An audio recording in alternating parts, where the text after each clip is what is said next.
Sa harap ko, hindi lang ako nabigong tanggapin ito ng may pinakamasigla at mapagkumbabang kilos, bagkus ay naglatag pa ako ng mga kondisyon kay Feng Cheng at mga di makatwirang kondisyon pa.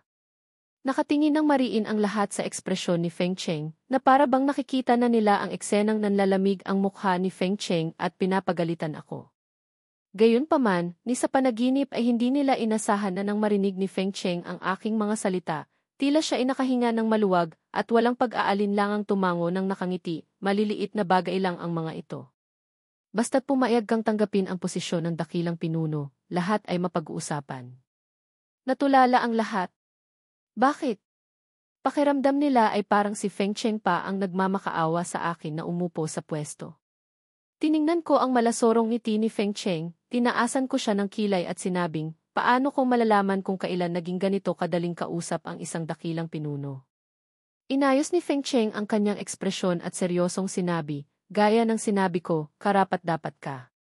Kung hindi dahil sa iyo, paano magkakaroon ng kasalukuyang katayuan ang bansang Xia bilang numero 1 bansa sa mundo? Huwag nang sabihing numero 1 bansa, kahit ang dating ika-4 na pwesto sa mundo ay mahirap makamit. Nagbago ang paghinga ng mga tao sa paligid. Lahat, kabilang si Lin Chuan, ay nabigla. Ang bansang Xia ay naging numero 1 bansa sa mundo dahil lamang sa isang tagamasid na mukhang 120 taong gulang na batang may dilaw na buhok. Nagtataka pa rin ang lahat. Ang sumunod na mga salita ni Feng Cheng ay parang isang malakas na kulog na tumama sa kanila. Gushuli, 3 araw ka palang umaalis sa labanan sa labas ng teritoryo. Ang Tianlang squad na dati mong direktang pinamumunuan ay parang nawala ng gulugod. Dati walang talo, pero kamakailan lang ay 2 beses ng sunod-sunod na natalo. Sinasamantala ng iba't ibang bansa sa labas ang pagkakataong ito para sumalakay. Kung hindi pa rin bubuti ang sitwasyon, ang matatalas na puwersa ng bansang Xia ay mapipilitang pahinain, at ang katayuan ng bansang Xia bilang pinakamalakas na bansa ay malalagay sa matinding panganib. Pagkasabi ni Feng Cheng nito, ang lahat ay natigilan. Sa sandaling iyon, nagbago ang tingin ng lahat sa akin. Hindi eksaherasyon na sabihing higit sa kalahati ng mga tagumpay ng bansang Xia sa kasalukuyang pandaigdigang katayuan ay dahil sa Tianlang Squad. Para sa kaligtasan ng mga miyembro ng Tianlang Squad, ang impormasyon ng bawat miyembro ay pinakamataas na sikreto. Sa buong bansang Xia, iilan lang ang nakakaalam kung sino-sino ang mga miyembro ng Tianlang Squad.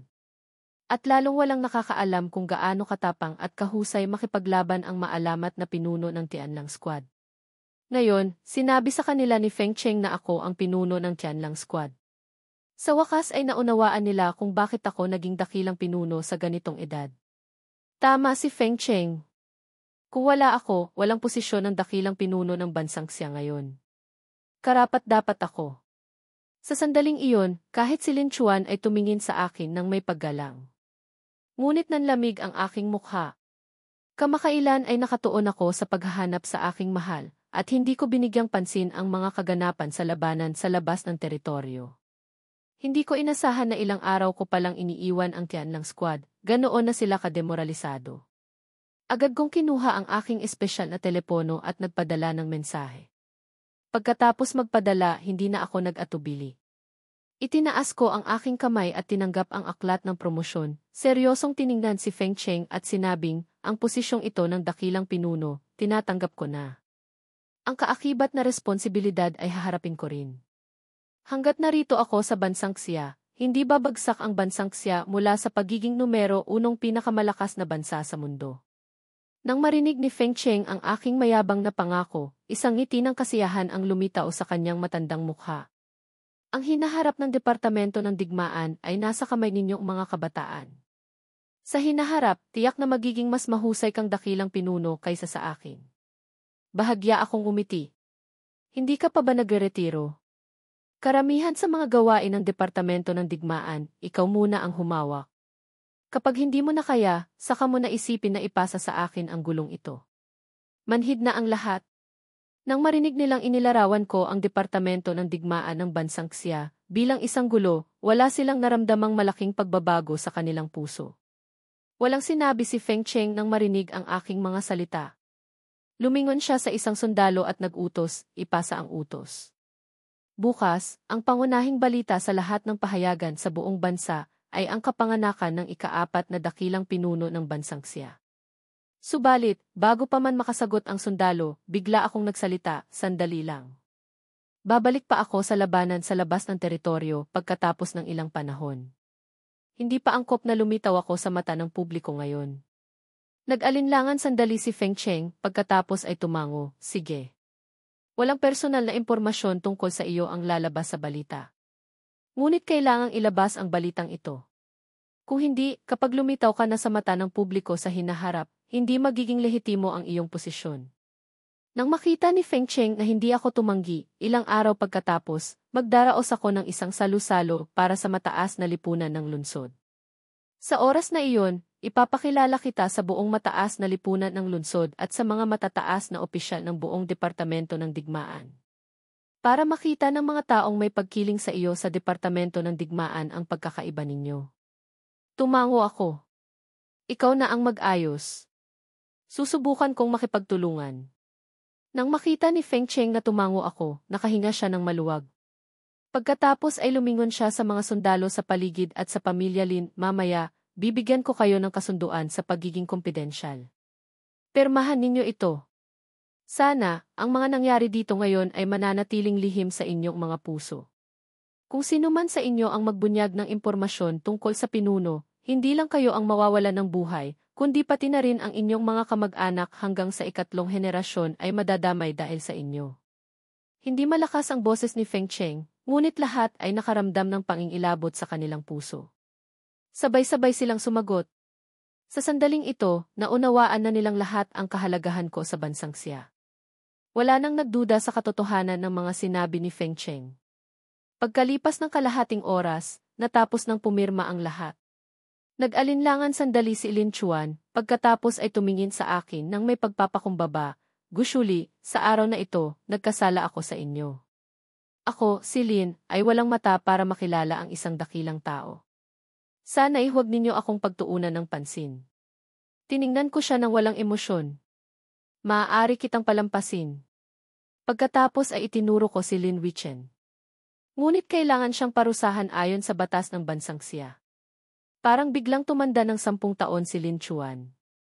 Huminto siya sandali at sinabi, Gushuli, handa akong magbitiw sa lahat ng aking tungkulin sa Departamento ng Digmaan, kapalit ng kalayaan ng aking anak mula sa pagkakakulong. Sana'y pagbigyan ni Gushuli. Tiningnan ko si Lin Wichen. Sa sandaling iyon, nakatingin din sa akin si Lin Wichen, puno ng takot at pagsisisi ang kanyang mga mata. Lumingon ako kay Lin Chuan, napag-isipan mo na ba?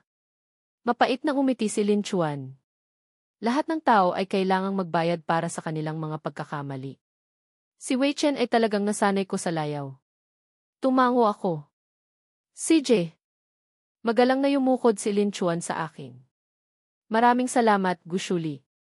Pagkasabi nito, direkta niyang hinila si Lin Wei Chen na matagal nang nanlambot sa lupa at naglakad pabalik sa direksyon kung saan sila nanggaling.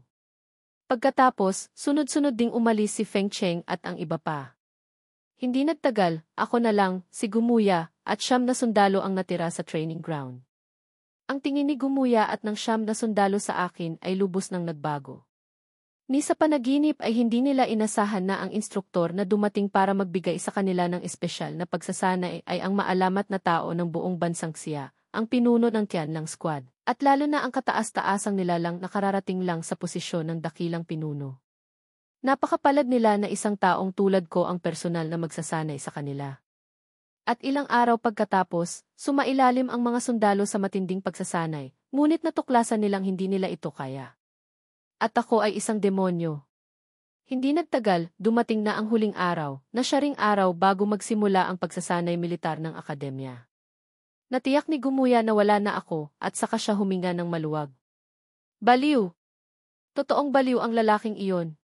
Napabuntong hininga ang sundalo sa tabi niya. Ngayon naiintindihan ko na kung bakit napakalakas ng Tianlang Squad. Kung may ganitong demonyong instruktor, kung hindi pa rin tataas ang kanilang lakas, sila na talaga ang mga walang silbi. Napabuntong hininga ang maitim na sundalo sa tabi. Hindi naman tayo mga miyembro ng Tianlang Squad. Sa masakit na salita, mga inutil na tayo. Kailangan lang niyang sabihin kung paano ang pagsasanay militar, pero pinahirapan niya tayo ng halos 10 araw. Sayang lang ang oras natin, ano ang silbi nito? Natahimik ang 8 sundalo nang marinig ito. Mga inutil na sila. Kahit anong pagsisikap pa ang gawin nila, wala nang silbi. Ang espesyal na pagsasanay ay nagpabalik lamang sa kanilang mga dating sugat. Kung magpapatuloy pa sila, hindi lang sila hindi makakasabak sa labanan, kundi tuluyan ng masisira ang kanilang katawan. Bago pa man makapagsalita ang lahat, biglang may narinig na mga yabag. Nanigas ang mga katawan ng mga sundalo. Nanigas silang lumingon at nakita ako. Halos likas na tumayo ang lahat, pagkatapos ay mabilis na pumila, nakatayo sa harap ko sa pinaka-standard na postura. Walang emosyong tiningnan ko ang mga sundalo sa harap ko. Sayang ang oras natin. Kinabahan ang mga puso ng mga sundalo. Walang emosyon ang aking tingin. Ayokong marinig ulit ang mga salitang iyan. 300 set ng combat training tapusin sa loob ng 3 oras. Sumagot ang lahat. Pagkalipas ng 3 oras, natapos ang pagsasanay. Maliban kay Gumuya, lahat ng sundalo ay namumutla. Pakiramdam nila ay anumang oras ay hihimatayin sila, ngunit tuwid pa rin silang nakatayo. Tumango ako sa kanila. Ang inyong pag-unlad ay halos umabot sa aking inaasahan. Hindi masama. Ang mga nahihilong isip ng mga sundalo ay biglang nagising nang marinig ito. Sa sandaling iyon, naramdaman ng lahat na sulit ang lahat ng kanilang paghihirap sa mga araw na ito. Kahit na umalis sila sa labanan ngayon, hindi sila gaanong manghihinayang. Bahagya akong umiti. Ang mga taong ito ay may potensyal. Karapat-dapat silang paglaanan ko ng oras para sanain. Kumuha ako ng isang bote ng second-class Black Panther, posibleng pangalan ng gamot. Ipamahagi ang mga tableta sa bote na ito, tig-iisa kayong siyam. Agad na lumapit si Heibao, Black Panther, ang sundalo, at kinuha ito, ipinamahagi ang mga tableta sa iba. Iniutos ko, inumin nyo. Walang pag-aalinlangan ang siyam na sundalo. Matapos nilang inumin ang tableta, naramdaman nilang uminit ang kanilang katawan, at ang mga sugat nila ay unti-unting gumagaling dahil sa epekto ng gamot. Nang mapagtanto ito, natigilan ang mga sundalo. Sa sumunod na sandali, ang kanilang mga mukha ay puno ng labis na kagalakan. Ang kanilang pag-unlad sa loob ng 10 araw na ito ay nagbigay sa kanila ng paniniwala na kung hindi dahil sa kanilang mga sugat, mas malaki pa sana ang kanilang pag-unlad. Ngunit ngayon, dahil sa tabletang ibinigay ko, nakakita sila ng pag-asa. Kung magagamot ng tabletang ito ang kanilang mga sugat, para na rin akong kanilang pangalawang magulang. Lumingon si Gumuya sa akin. Nakikita niyang magandang bagay ang kinain nila. Bakit wala siyang bahagi? Hindi ba siya karapat-dapat? Medyo may hinanakit siyang tumingin sa akin. Ngunit hindi ko man lang siya tiningnan. Nakatuon ako sa 9 na sundalo. Mula sa pagbabago ng kanilang kulay, natiyak kong isang tableta lang ay sapat na para magamot ang kanilang mga sugat. Pagkalipas ng 10 minuto, biglang lumuhod si Heibao sa harap ko. Nagpapasalamat siyang tumingin sa akin, maraming salamat, Gushuli. Nang makita ito ng 8 iba pa, lumuhod din sila sa harap ko, maraming salamat, Gushuli. Ngayon naiintindihan na nila na sinasanay ko sila. Walang emosyong tiningnan ko ang lahat. Ang dapat ninyong pasalamatan ay ang inyong tiyaga at pagsisikap. Kung isa man sa inyo ang sumuko sa kalagitnaan, hindi ako magtatagal dito. At lalong hindi ko ibibigay sa inyo ang gamot na ito. Napasinghap ang lahat. Alam nilang hindi ordinaryong gamot ang ibinigay ko, ngunit hindi nila alam na kaya nitong buhayin ang isang taong malapit ng mamatay. Para na rin akong nagbigay sa kanila ng bagong buhay. Natauhan si Heibao at agad na nagsalita, hindi namin bibigyan ang dakilang pinuno. Inulit ito ng 8 iba pa. Sumumpa sila sa kanilang puso na hanggat nabubuhay sila, hinding-hindi nila bibigyan ang aking inaasahan. Bahagya akong kumaway. Tumayo na kayo. Magpahinga kayo ng mabuti sa natitirang oras ngayon. Pagkatapos ng pagsasanay militar, bibigyan ko kayo ng bagong mga gawain sa pagsasanay. Sana'y huwag ninyo akong bigin. Magalang na sumagot ang siyam, naiintindihan po namin. Bahagya akong tumango at tumalikod papunta sa gate. Nag-alinlangan sandali si Gumuya at sumunod. Gushuli, saan ka pupunta? Ihahatid na kita. Hindi ako tumanggi. Gayunpaman, pagkaalis ko, nagpatuloy sa pagsasanay ang mga sundalo. Pagkalipas ng 1 oras, muling humiga ang lahat sa lupa.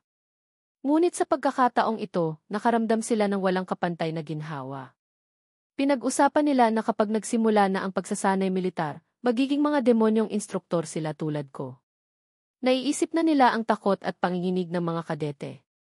Nang maisip ito, mas lalo silang nasabik para sa pagsasanay militar bukas. Sa kabilang banda, nagkasundo kami ni Xia Qingming na magkita sa isang lugar. Pagkalipas ng kalahating oras, inihatid ako ni Gumuya sa Central Villa District ng lungsod. Ipinahinto niya ang sasakyan sa harap ng gate. Pagbaba ko, sumunod din si Gumuya. Matagal ko nang hindi nakikita si tita. Mula nang ipanganak si Wanwan, hindi ko pa siya nakita. Ngayong kasama ko si Gushuli, bibisitahin ko na rin siya. Hindi naman ako tumanggi. Pumasok ako sa Villa District. Sa sandaling iyon, nasalubong namin si Lin Weichen. Nang makita kami ni Gumuya, natigilan siya. Ang apat na kasama niya ay hindi alam na sira na ang relasyon ni Gumuya at Lin Weichen. Tiningnan nila kami ni Gumuya nang may pagdududa at pagsisiyasat. Tiningnan ni Gumuya si Lin Weichen, medyo nahihiya rin ang mukha. Nang maalala niya ang araw na pinilit niya si Lin Weichen na lumuhod sa akin, nakaramdam siya ng kaunting konsensya. Kaya nang makita niya si Lin Weichen, hindi niya sinasadyang umatras ng isang hakbang. Ang apat na iyon ay nagdududa na mayroon kaming hindi tamang relasyon ni Gumuya. Nang makita ito, lalong sumimangot ang kanilang mga mukha. Isa sa mga lalaki ay matamang tumitig kay Gumuya at nagtanong, "Gumuya, sino siya?" Agad siyang hinawakan ni Lin Weichen. "Anchen, naghiwalay na kami ni Gumuya." "Tara na." Nagulat si Anchen. "Naghiwalay na kayo?" Hindi rin makapaniwala ang tatlong iba pa. "Ang ganda-ganda ng relasyon ninyo, bakit bigla na lang kayong naghiwalay?" Hindi nangahas tumingin sa akin si Lin Weichen. Nagmamadaling sinabi, "Pakiramdam ko lang hindi kami bagay, kaya naghiwalay kami." "Tara na." Gayunpaman, nang makita ito ng apat, lalong lumalim ang kanilang pagdududa. Seryosong sinabi ni Anchen, "Weichen, sabihin mo sa akin. May ginawa bang masama sa iyo si Gumuya?" Halos masiraan ng bait si Lin Weichen. "Wala. Kung gusto ninyong malaman, ikukwento ko sa inyo ng detalyado. Pwede bang umalis muna tayo dito?" Pinaghirapan siya ng kanyang ama na iligtas. Talagang natatakot siyang guluhin ko ulit siya. Ngunit kung ano ang iniisip mo, iyon ang nangyayari. Kasi simula pa lang ng ideya sa isip ni Lin Weichen nang marinig ang malamig kong boses, mawalang galang na, "Padaan." Kinabahan si Lin Weichen. Hindi niya sinasadyang hilahin ang apat. Hindi kumilos ang apat. Mapanghamak na tiningnan ako ni Anchen. Ang dahilan kung bakit nakipaghiwalay si Weichen kay Gumuya ay dahil may isang bastardo na umagaw ng nobya niya, di ba? "Gumuya, para sa ganitong klaseng tao, iniwan mo si Weichen. Bulag ka ba?" Natauhan din ang tatlong iba pa. Hindi nasisiyahang tumingin sila kay Gumuya. Ngunit bago pa sila makapagsalita, sinampal ni Lin Weichen si Anchen. "Kung hindi ka marunong magsalita, manahimik ka." Si Guchen ay gwapo at elegante, saang mata mo nakita na bastardo siya. Kahit na talagang nagustuhan niya si Gumuya, iyon ay pagkilala sa aking husay pumili ng babae. Isang karangalan iyon para sa akin. Pagkasabi ni Lin Weichen, natulala ang apat. Naghinala silang nasapian si Lin Weichen. Hindi nagtagal, natauhan si Anchen. Gulat na gulat siyang tumingin kay Lin Weichen. "Lin Weichen, sinaktan mo ako." "Para sa lalaking ito, sinaktan mo ako." Agad na sinabi ni Lin Weichen, "Anong lalaking ito?" "Anchen, humingi ka kaagad ng tawad sa kanya." Nanginig ang mga kamao ni Anchen. "Lin Weichen, puputulin ko na ang pagkakaibigan natin." Pagkasabi nito, tumalikod siya at umalis. Nakaramdam ng pagkabalisa si Lin Weichen, ngunit hindi siya nangahas na umalis agad. Yumukod muna siya sa akin. "Pasensya na." Nang makita niyang hindi nagbago ang aking ekspresyon, sa kanya hinabol si Anchen. Tiningnan ako ng tatlong iba pa bago sumunod. Sa sandaling iyon, biglang tumunog ang telepono. Nang sagutin ko, narinig ko ang boses ni Xia Qingling mula sa kabilang linya. Nang marinig ang boses sa kabilang linya, napangiti ako. "Sige, pupunta na ako." Pagkababa ng telepono, nakita kong komplikado ang ekspresyon ni Gumuya. Sumusumpa siyang hindi niya kailanman naisip na makikita niya ang ganitong ngiti sa aking mukha. Pagkalipas ng 5 minuto, nakarating ako sa harap ng sales office. Pagpasok ko pa lang sa lobby, nakita ko si Xiao Yunki. Kausap niya ang isang babaeng nasa katanghaliang gulang. Iyon ay isang dakilang tao na tanging siya lamang ang naging karapat-dapat na dakilang pinuno ng bansang Xia sa loob ng 10 taon. Magreregalo ka sa kanya ng ganito kaordinaryong villa, magugustuhan kaya niya? Umiling ang ina ni Xiao Yunki, si Song Xueling. Ang villa na ito ay isang maliit na regalo lang. Ang tunay na ireregalo ni Mama, syempre, ay hindi ilalantad. Parang may naalala si Xiao Yunki at biglang nanlaki ang kanyang mga mata. Hindi kaya ireregalo mo di? Pinutol siya ni Song Xueling. Sige na, pumili ka na muna ng villa. Seryosong tumango si Xiao Yunki. Nang handa nang pumili si Xiao Yunki, bigla niya akong napansin sa gilid ng kanyang mata. Hindi niya sinasadyang ikinuyom ang kanyang kamao. Ang sakit na naramdaman niya sa kanyang braso ay muling nagpaalala sa kanya ng kahihiyan sa piging ng pamilya Gu. Isang ekspresyon ng pagkasuklam ang lumitaw sa kanyang mukha. Nang makita ito ni Song Xueling, hindi niya maiwasang magtanong, Yunki, sino iyon? Sumagot si Xiao Yunki, isang hamak na nilalang na dapat sana itinanggap na lang ang kanyang kapalaran bilang isang mababang uri, pero umangat sa pamamagitan ng pagnanakaw ng babae ng iba. Nang marinig ko ito, huminto ako. Isang malamig na aura ang bumalot sa akin. Bago pa man ako makagawa ng anuman, lumabas si Xia Qingning at ang kanyang ina mula sa room. Nang makita ni Xiao Yunki si Xia Qingning at si Gumuya, mali ang pangalan dito, dapat ay ina ni Xia Qingning, isang ekspresyon ng pagkakaunawa ang lumitaw sa kanyang mukha. Mapanghamak siyang tumingin sa akin, iniisip na nagmakaawa ako kay Xia Qingning na bilhan ako ng bahay. Malinaw na wala siyang ganoong pinagmulan, pero gusto pa ring umasa sa iba. Nang makita ni Song Xueling si Xia Qingning, nagulat siya. Ang dalaga ng pamilya Xia. Nagtaka si Xiao Yunki. Kilala ng kanyang ina si Xia Qingning. Bakit hindi niya alam? Inalis ni Song Xueling ang kanyang tingin at ipinaliwanag, ang tiyodong mo ay may 2 anak na babae. Ang isa ay ang iyong magiging asawa, si Ren Xuan Xia Zixi. Ang isa pa ay itong si Xia Qingning. Natigilan si Xiao Yunki. Nang una niyang makita si Xia Qingning, inimbestigahan niya ang kanyang background, ngunit wala siyang nalaman. Hindi niya inasahan na si Xia Qingning pala ay ang bunsong anak ng pamilya Xia. Sabi-sabi, siya ay isang walang kwentang basura. Tumango si Song Xueling. Nga. Dati, isa lang siyang abo na hindi kayang ibangon. Itinago siya ng pamilya Xia dahil natatakot silang mapahiya sila. Ngunit kalahating taon na ang nakalipas, nagkaroon ng aksidente. Pagkatapos noon, parang nagbago siya.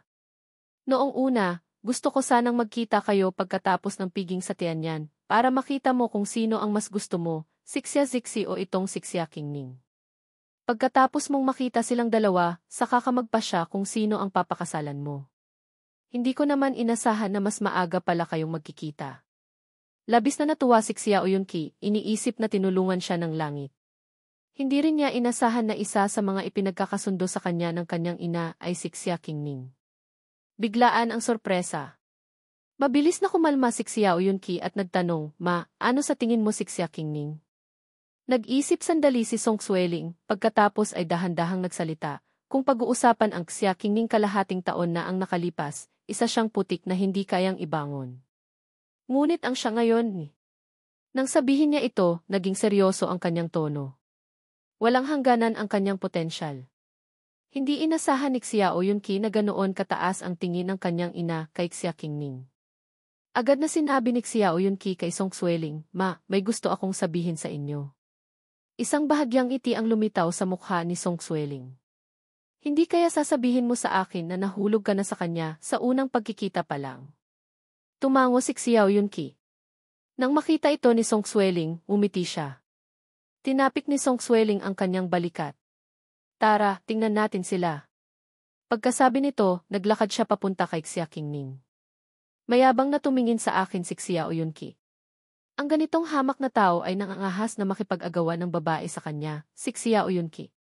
Hindi man lang niya tinitingnan kung karapat-dapat ba siya. Lumapit si Song Xueling kay Xia Qingning at kusa siyang umiti. Xia Qingning, pamangkin, nagkataon lang. Walang emosyon ang mukha ni Xia Qingning. Tita Xiao. Medyo nagulat ako nang marinig ito. Kahit hindi ko pa nakikita si Song Xueling, alam kong siya ang matriarch ng pamilya Xiao. Ngunit hindi ko inasahan na tatawagin ni Xia Qingming si Song Xueling na tita. Hindi ba't nangangahulugan ito na malamang na miyembro ng pamilya Xia si Xia Qingming? Tutal, isa rin ang pamilya Xia sa 5 dakilang pamilya. Bigla akong natauhan. Kaya pala hindi mahanap ni Dikin ang impormasyon tungkol kay Xia Qingming.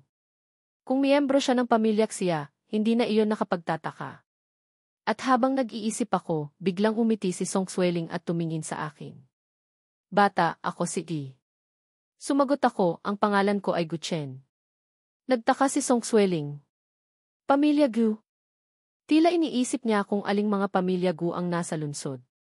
Nang makita ito ni Xiao Yunqi, direkta siyang nagsalita. Sa buong lungsod, ang pamilyang may apelyidong Gu ay isa lamang maliit na pamilya ng pangalawang uri. Sa piging mamayang gabi, kahit ang pamilya Gu ay walang kwalipikasyong pumasok sa labas na lugar. Naintindihan ni Song Xueling at tumango. Parang may naalala siya at tumingin kay Xia Qingming. Pamangkin, ang piging mamayang gabi ay napakahalaga.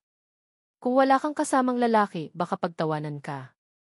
Habang nagsasalita, sumulyap siya kay Xiao Yunqi sa tabi niya, malinaw ang pahiwatig. Tinaasan ko ng kilay si Xia Qingming. Piging. Bahagyang yumukod si Xia Qingming. Para ipagdiwang ang paglitaw ng ika-4 na dakilang pinuno ng bansang Xia. Nag-organisa si Pinunong Feng ng piging, hindi madaling tanggihan. Doon ko lang naalala na 10 araw na ang nakalipas, sinabi ni Feng Cheng na magdaraos siya ng piging para sa aking promosyon. Hindi ko lang inasahan na magsisimula na ang piging, pero hindi pa ako nasabihan ni Feng Cheng. Ako, ang bida, ang nagsalita, sasamahan kita. Pagkasabi ko nito, bahagyang natawa si Xiao Yunqi. Ikaw? Alam mo ba kung anong antas ng piging iyon? Huwag nang sabihing ikaw, isang miyembro ng pamilya Gu na walang ranggo, kahit na ikaw pa ang pinuno ng pamilya Gu, wala kang kwalipikasyong dumalo. Umiling din si Song Xueling.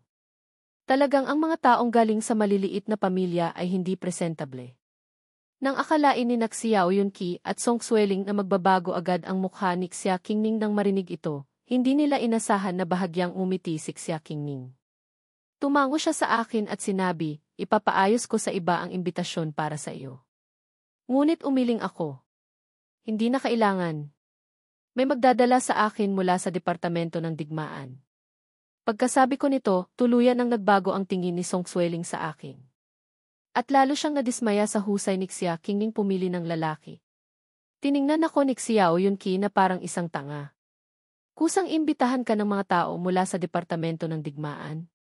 Kung mayroon ngang ganyang tanga, kahihiyan lang sa Departamento ng Digmaan kung mananatili siya roon.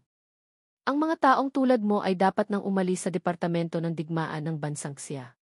Pagkasabi ni Xiao Yunqi, biglang tumunog ang telepono sa aking bulsa. Kinuha ko ang aking telepono at nakita kong si Feng Cheng ang tumatawag. Sinulyapan ko ang screen ng telepono, pagkatapos ay tiningnan ko si Xiao Yunqi. Naramdaman ni Xiao Yunqi ang aking tingin, at isang masamang kutob ang biglang sumagi sa kanyang isip. Bago pa siya makapagsalita, sinagot ko ang tawag at inilagay ang telepono sa aking tainga. Walang emosyong sinabi, dakilang pinuno. Parehong nagulat sina Xiao Yunqi at Song Xueling, iniisip na nagkamali sila ng dinig. Paanong tatawagan ako ng dakilang pinuno? May sinabi ang nasa kabilang linya. Umiti ako. Inayos mo na pala lahat, tapos ngayon mo pa ako tatanungin? Kung tatanggi ako, saan mo pa ilalagay iyang matanda mong mukha? May sinabi ulit ang nasa kabilang linya. Lalong lumalim ang ngiti ko. Alam kong mabuti ang iyong intensyon. Pupunta ako mamayang gabi. Nang marinig ito ni Feng Cheng sa kabilang linya, sa wakas ay nakahinga siya ng maluwag. Nang handa na siyang ibaba ang telepono, bigla akong nagsalita, sandali. Tiningnan ko si Xiao Yunqi. Mukha pa rin siyang nagdududa. Walang emosyong sinabi ko, ulitin mo ang sinabi mo kanina. Kinabahan si Xiao Yunqi, ngunit hindi nagtagal ay napatawa siya. Bigla niyang itinaas ang kanyang kamay at pumalakpak sa akin, may paghanga sa kanyang mukha habang pinupuri, ang galing mong umarte. Kung hindi ko lang alam ang iyong hamak na katayuan, baka pati ako ay naloko mo na. Mapangot siyang tumingin sa akin si Xiao Yunqi. Akala mo ba, sa simpleng pagsagot mo lang sa telepono, maniniwala na kami na personal kang inimbita ng dakilang pinuno na dumalo sa piging? Akala mo ba lahat kami tanga? Nang marinig ko ito, sumimangot ako. Sinabi kong ulitin mo ang sinabi mo kanina. Ang dami mong satsat. Isang galit ang sumiklab sa puso ni Xiao Yunqi. Binaliwala niya si Xia Qingning at Song Xueling sa tabi at diretsong sinigawan ako. Ano ka ba? Anong karapatan mong utusan ako?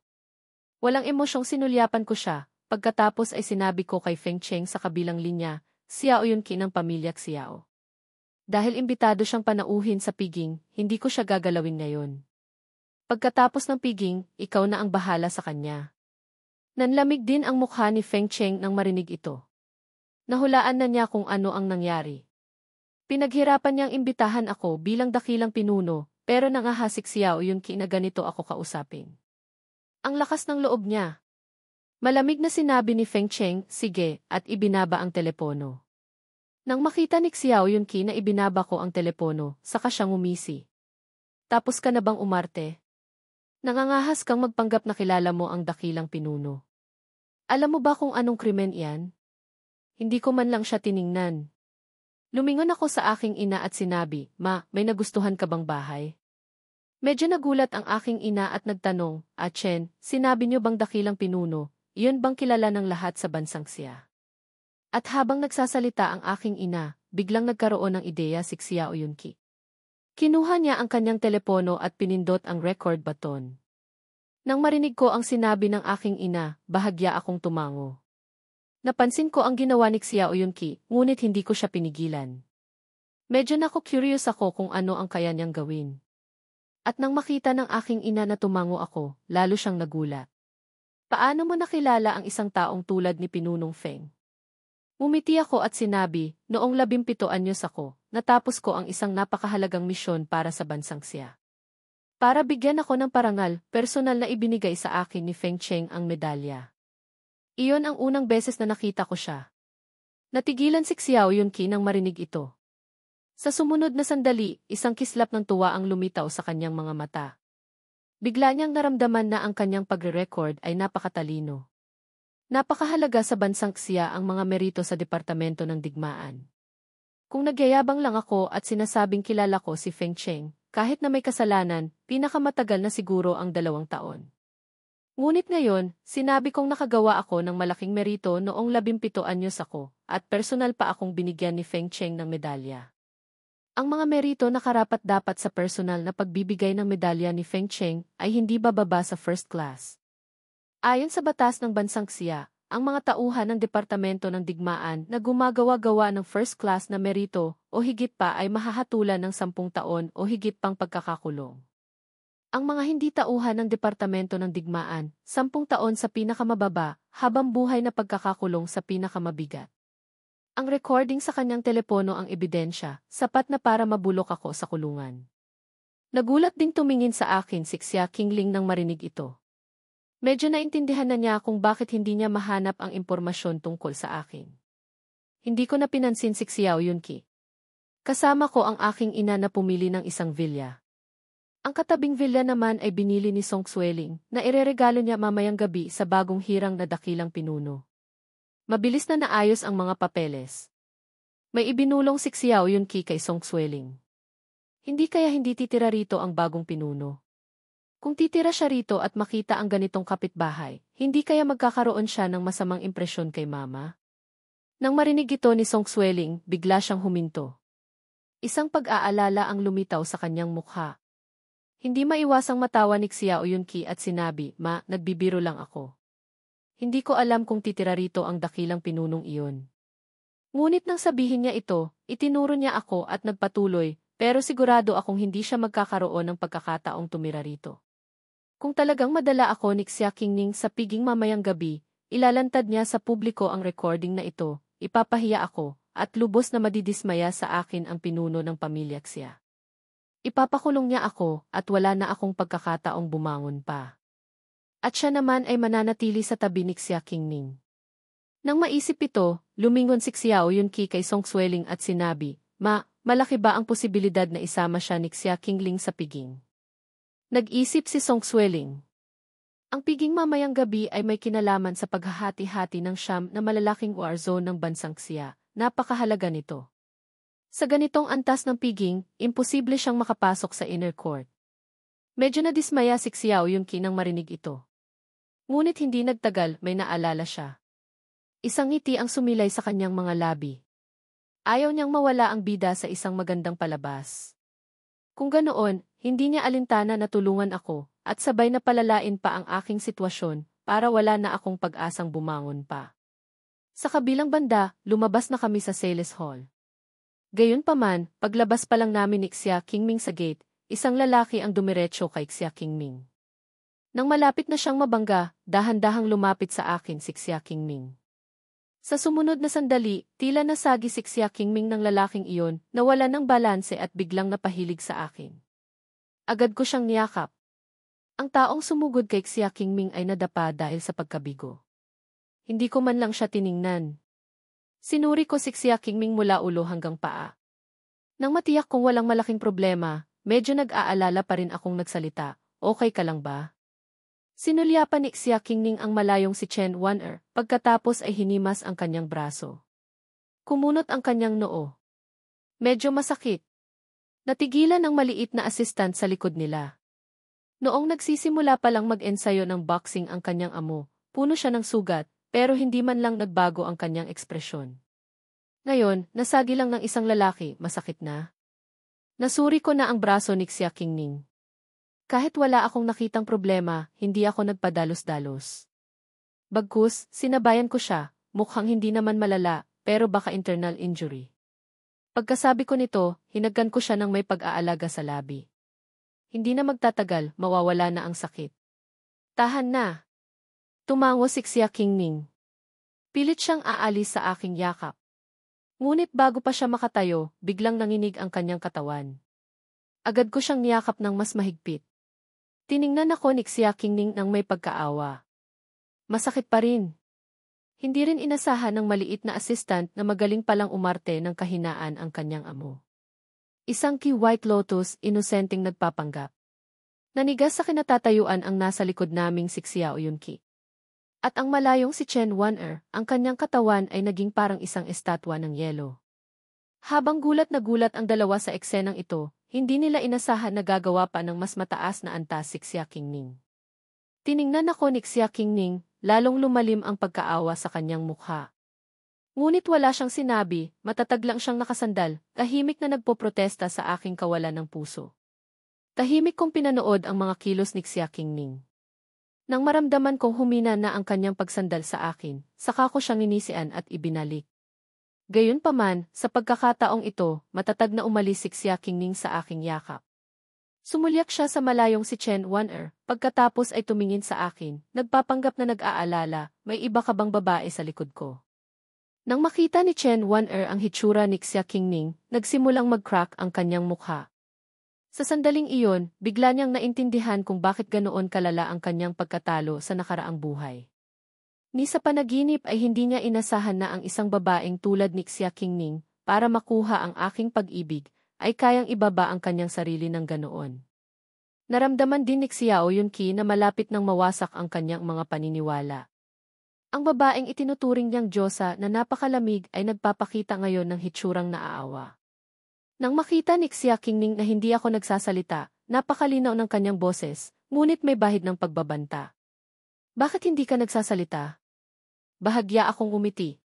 Tingnan natin ang gagawin mo.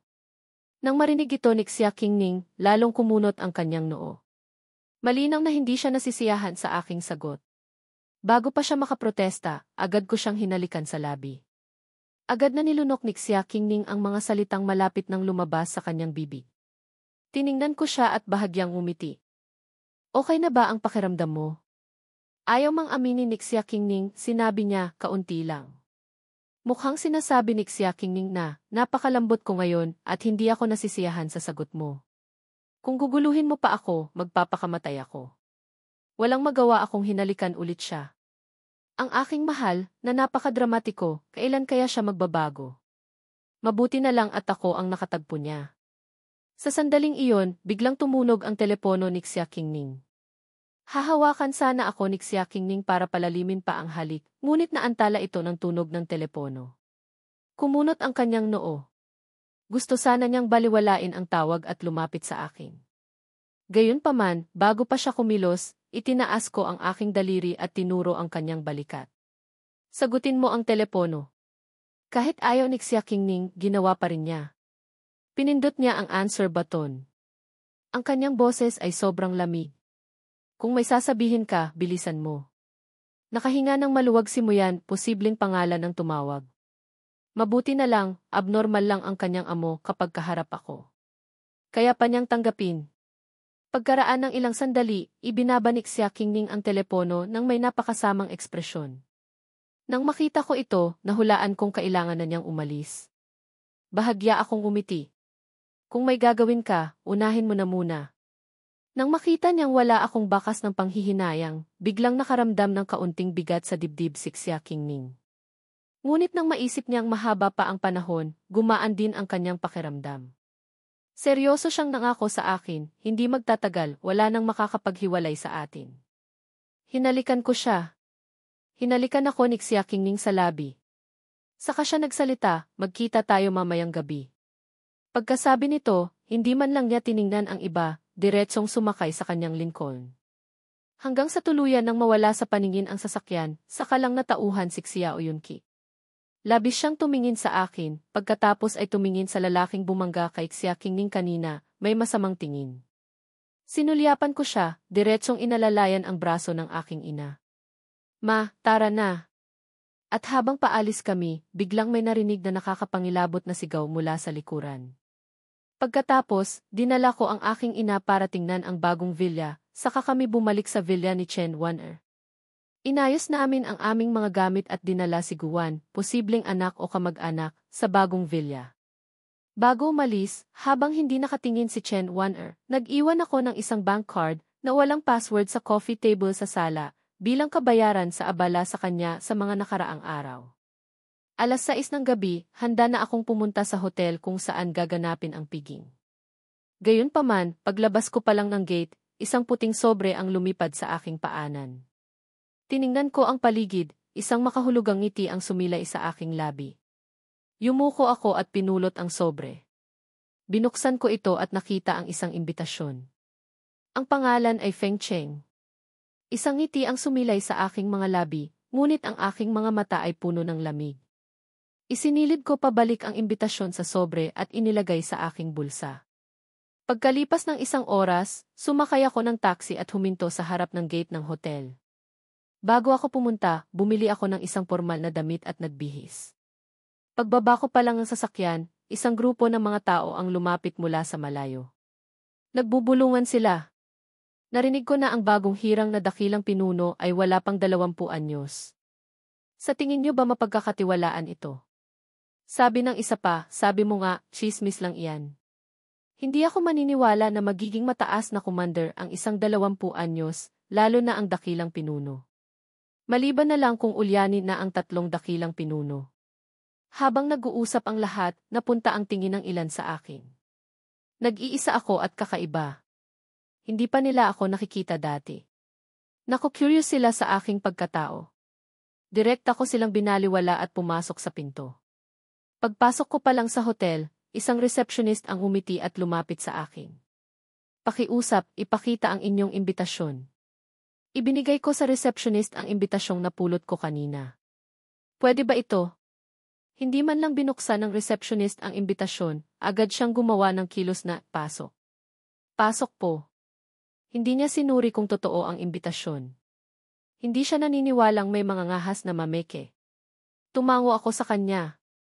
Pagkakuha ko pabalik ng imbitasyon, pumasok ako sa elevator papunta sa banquet hall sa pinakamataas na palapag.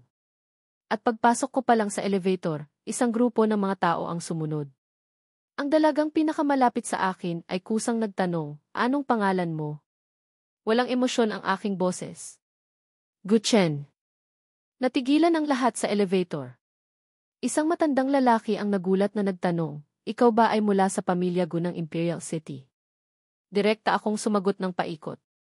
Ngunit lalong nagtakang tumingin sa akin ang lahat. Habang handa na silang magtanong ulit, nakarating na ang elevator sa pinakamataas na palapag. Pagbukas ng pinto, direkta akong bumaba ng elevator. Noong una, gusto kong hanapin si Feng Cheng, ngunit ilang hakbang pa lang, naakit ang aking tingin sa mga pagkain sa di kalayuan. Habang papunta ako para kumuha ng pagkain, nag-uusap ang mga tao sa elevator. Iniisip na ang pamilya Gu ay isa lamang pangalawang uring pamilya at imposibleng imbitahan ako ni Feng Cheng. Siguradong nandito ako para mangakit ng babae. Pagkatapos nilang mag-usap, lumapit sila sa akin. Kumuha ako ng ilang piraso ng pagkain at umupo. Isang babaeng may maamong ngiti ang umupo sa tapat ko. May ngiti siyang magalang na nagtanong, "Ginoong Gu, okay lang ba kung dito ako upo?" Tinaasan ko ng tingin si King Lian, posibleng pangalan. Medyo kahawig niya si Chen Wan-er, ngunit malayong mas maganda si Chen Wan-er. Walang emosyon ang aking boses. Papayagan man kita o hindi, nakaupo ka na. Nang makita ng babaeng maamo na hindi ko siya binigyan ng mukha, nanigas ang kanyang ekspresyon. Tuluyan nang nanlamig ang kanyang tingin sa akin. Ayaw na niyang magsayang pa ng oras, direkta siyang pumasok sa paksa. "Ginoong Gu, maaari ko bang itanong ng walang pakundangan kung saan galing ang iyong imbitasyon?" Hindi ko man lang siya tiningnan.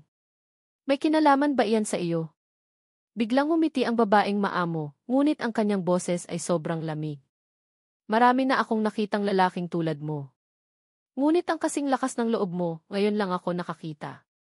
Hindi ko talaga alam kung sino ang nagbigay sa iyo ng lakas ng loob para lumitaw dito nang may panganib sa iyong buhay. Sa masakit na salita, ang mga taong tulad mo, kahit na magmakaawa ka pang samahan kita ng isang gabi, wala akong interes." Pagkasabi niya nito, isang mapangutyang pagsang-ayon ang narinig. Nang ismid si Xiao Yunqi. "Binibining Jiang, sinasabi mo iyan sa ganitong hamak na tao, masyado mo siyang pinupuri." Ang babaeng maamo ay si Jiang Yunru, direktang kamag-anak ng pamilya Jiang. Tumingin siya.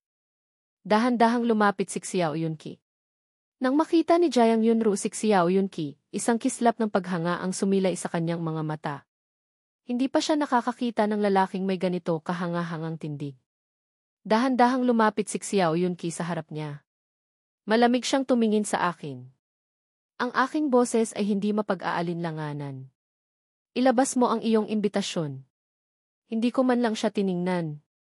Pagkatapos kong kainin ang huling piraso din cake mamon, gusto ko nang pumunta sa silid pahingahan ng pinuno. Gayunpaman, pagtayo ko pa lang, direkta akong hinarangan ni Xiao Yunqi. "Hindi mo ba narinig ang sinabi ko?" Saka ko lang siya sinulyapan. Bahagya akong natawa. Wala akong narinig na salita ng tao, pero malinaw kong narinig ang tahol ng aso. Natigilan si Jiang Yunru. Nangangahas ang lalaking ito na sabihing tahol ng aso ang sinasabi ng kanyang hinahangaang lalaki. Isang galit ang sumiklab sa kanyang puso. Bigla siyang humakbang pasulong, itutulak sana ako palayo kay Xiao Yunqi. Ngunit pagtaas pa lang niya ng kamay, itinaas ni Xiao Yunqi ang kanyang kaliwang kamay na hindi nasugatan at sinampal ako sa mukha. Nang malapit nang dumapo ang kanyang kamay sa aking mukha, isang malakas na sampal ang narinig. Isang sampal ko lang at tumalsik si Xiao Yunqi. Bumagsak ang kanyang katawan sa isang lamesa na nabasag. Ang mga sirang piraso ng kahoy ay sumugat kay Xiao Yunqi, nag-iwan ng ilang gasgas. Dumaloy ang dugo mula sa mga sugat, agad na pinapula ang kanyang puting suit. Si Xiao Yunqi, mula sa isang malamig at gwapong Diyos, ay naging isang kaawa-awang lalaki. Medyo malakas ang ingay dito. Mabilis na napunta sa amin ang tingin ng mga nasa paligid. Maraming babae ang nakaramdam ng awa nang makita si Xiao Yunqi. Kahit mukhang kaawa-awa si Xiao Yunqi, perpekto pa rin ang kanyang mukha. At ang pakiramdam na ito, natigilan ng sandali si Jiang Yunru, pagkatapos ay tumakbo sa tabi ni Xiao Yunqi, gustong tulungan siyang tumayo. Ngunit si Xiao Yunqi ay matamang nakatingin sa akin, lubos na nagulat at nadismaya. Dati, 2 beses ko siyang sinampal, akala niya ay dahil lang sa kanyang pagiging kampante. Ngunit ang sampal ko ngayon ay nagpaunawa sa kanya na mas malakas ako sa kanya. Ang tingin ni Xiao Yunqi sa akin ay parang mailason. Walang sinuman ang maaaring mas malakas sa kanya. Kung mayroon man, sisirain niya ito. At sa sandaling iyon, isang babaeng nasa katanghali ang gulang ang lumapit. Tiningnan niya sina Xiao Yunqi at Jiang Yunru at nagtanong, anong nangyari? Nang makita ni Jiang Yunru ang dumating, gumaan ang kanyang pakiramdam. Ito ay kaibigan ng kanyang ate, kapwa niya isang mataas na commander na may isang bituin. Gusto niyang pagbayaran mali ito, dapat ay hamak na taong ito na pumasok ng pailalim ang ginawa nito sa kanyang hinahangaang lalaki. Sinamaan ako ng tingin ni Jiang Yunru, pagkatapos ay lumingon sa babaeng nasa katanghaliang gulang. Commander Shen, makatwiran lang kaming naghinala na peke ang kanyang imbitasyon. Gusto lang naming ipakita niya ito sa amin. Ngunit nagalit siya at nanakit pa. Kumunot ang noo ng tinawag na Commander Shen. Isang malamig na tingin ang ipinukol niya sa akin. Totoo ba ang sinasabi niya? Walang emosyong sinulyapan ko si Xiao Yunqi, pagkatapos ay sinabi ko kay Commander Shen, ipatawag mo si dakilang pinunong Feng Cheng. Naningkit ang mga mata ni Commander Shen. Walang hiya. Akala mo ba kung sino ka para makita si dakilang pinunong Feng? Dahil sa pagiging patas ni Commander Shen, hindi ko na pinatulan ang kanyang kawalang galang sa akin. Bagkus, kusa akong umatras ng kaunti. Dalhin mo na lang ako sa kanya. Lalong nanlamig ang mukha ni Commander Shen. Ang kanyang tono ay medyo matigas na.